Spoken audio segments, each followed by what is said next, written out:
Hayot o'zi aslida juda ham oddiy. Bizning hayotimiz juda oddiy.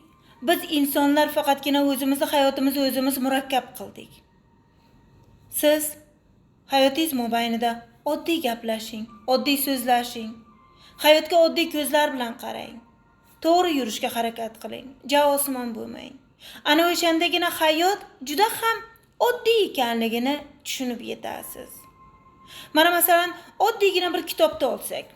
Kitobda o'qish kerak bo'lsa, siz nima qilyapsiz? Men kitobda o'qimayman. Undan ko'ra men bir internetda olamanda, o'sha internetdan shu narsalarni quloq solaman. Kitob men uchun murakkab deysiz. Xo'p, mayli. Lekin kitobga qaraganingizda, kitobda o'qiyman deganingizda nimani ko'rasiz u yerda? Faqatgina harflarni ko'rasiz, yozilgan harflar, so'zlar, gaplar.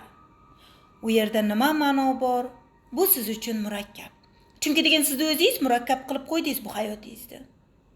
Agar siz u kitobga qalban boqsangiz, siz ilmni ko'rasiz va hayot oddiy ekanligini tushunib yetasiz. Faqatgina siz buni o'zingiz istasangiz, shu narsalar bo'lishi mumkin.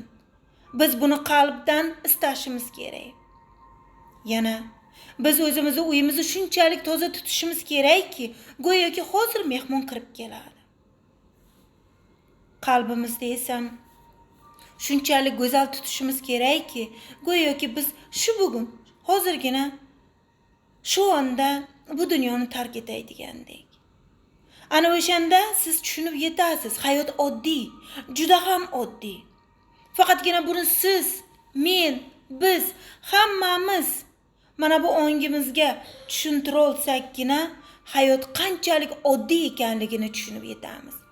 Biz xohlasak bo'lgani, biz insonlar hayotda murakkab qildik, o'zimizga o'zimiz.